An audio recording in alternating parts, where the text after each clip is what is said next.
Picture this, the most valuable company on the planet, worth more than $4 trillion, just got a personal invitation to Washington, and it wasn't for a celebration. On the 4th of June, 2026, Senator Elizabeth Warren sent a letter to Nvidia's chief executive, Jensen Huang, asking him to sit in front of the United States Senate and explain one thing: why is the company selling its most powerful artificial intelligence chips to China? Now, here's the part that makes people sit up. Nvidia isn't some small player. Its chips are the engines behind almost every major AI system in the world. Think of them as the petrol that makes the entire AI industry run. And China is one of its biggest customers, worth billions of dollars in sales every single year. So when a senior senator publicly calls the boss of a $4 trillion giant to testify, it's not a quiet policy footnote. It's a collision between two enormous forces: the hunger for profit and the fear of handing a rival nation the keys to the future. Warren's argument is blunt. She believes those chips could power China's military and its own AI ambitions, the very things America is trying to slow down.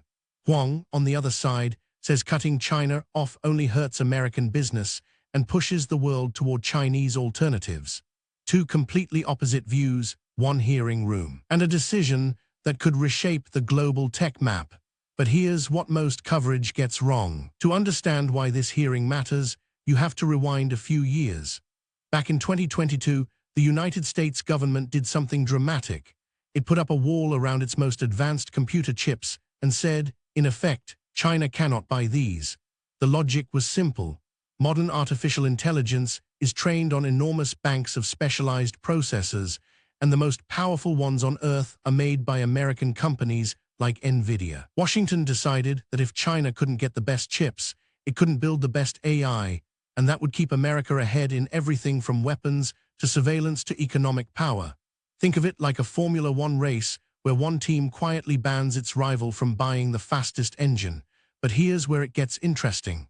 Nvidia didn't simply walk away from the Chinese market, which was bringing in billions of dollars a year. Instead, its engineers designed brand new chips specifically tuned to sit just under the government's performance limits, powerful but technically legal to export. Each time the rules tightened, Nvidia released another version. Critics called it playing cat and mouse with national security. Nvidia called it following the law. And that constant dance, government draws a line, company steps right up to it, is exactly what landed Jensen Huang in Senator Warren's sights. She's no longer convinced the line is in the right place. And that's just the beginning. So what exactly is the chip at the center of this storm? It's called the H20, and understanding it is the key to the whole fight. Nvidia's top chip, the H100, is a monster, one of the most powerful AI processors ever built, the kind that trains systems like ChatGPT. The United States banned that one from China outright, so Nvidia took that design and deliberately slowed parts of it down, creating the H20, a chip that's been described as a sports car with a speed limiter bolted on. It still runs, it still sells, but on paper it sits just beneath the government's red line. Here's a number that makes the scale real. In a single recent quarter, Nvidia was on track to sell something like $15 billion worth of these China-bound chips before fresh restrictions threw the plans into chaos. That's not pocket change. That's one of the largest single-country chip flows in modern tech. And here's the technical twist most people miss. While the H20 is weaker at training brand-new AI models, it's surprisingly strong at something called inference, actually running AI systems once they are built. So for a country that already has AI models and just wants to deploy them at massive scale, the H20 might be almost ideal. That detail is exactly what worries Warren.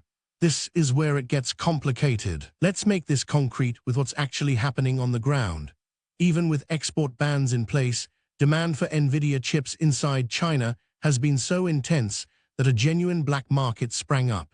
Reports have described banned chips being smuggled through third countries, relabeled, and quietly carried across borders in suitcases and shipping crates, high-tech contraband worth more than gold by weight. In some cases, investigators traced advanced processors that were never supposed to leave America turning up in Chinese server rooms months later. Picture trying to ban a single brand of trainer, only to watch them appear in every shop through the back door. That's the scale of the appetite. Then there's the official demand. Major Chinese tech giants, the companies building search engines, social apps, and their own chatbots, have reportedly ordered these chips by the hundreds of thousands. One estimate suggested orders worth tens of billions of dollars were placed in a single stretch. And it's not just private firms. Analysts have warned that Chinese research labs tied to the state could use the very same hardware to train military and surveillance systems. So you have legal sales, grey market sales, and outright smuggling all swirling around one product line. That tangled web is precisely why a senator wants the chief executive under oath. Not just sending a polite statement, but here's the kicker. Now let's put the two sides face to face, because this isn't a simple goodies versus baddies story. On one side stands Senator Warren and the national security camp. Their argument goes like this: artificial intelligence is the most powerful technology of the century. Whoever leads it shapes the future, and selling China the hardware to compete is like handing your rival the blueprints to your own engine. They point out that even a slightly weaker chip, bought in enormous numbers, can be stitched together into something formidable. Quantity, they warn, can beat quality. On the other side stands Jensen Huang, one of the sharpest minds in the industry. His counterargument is just as forceful. He says export bans don't actually stop China, they simply hand the market to Chinese chipmakers like Huawei, who are racing to build their own alternatives. Cut Nvidia out, he argues, and you don't slow China down. You just guarantee America loses tens of billions of dollars in sales, and eventually its grip on the global standard. Think of it like banning your own farmers from selling wheat abroad. The buyer doesn't starve, they just grow their own and never need you again. So who's right? A senator who fears arming a rival, or a chief executive who fears surrendering the market entirely?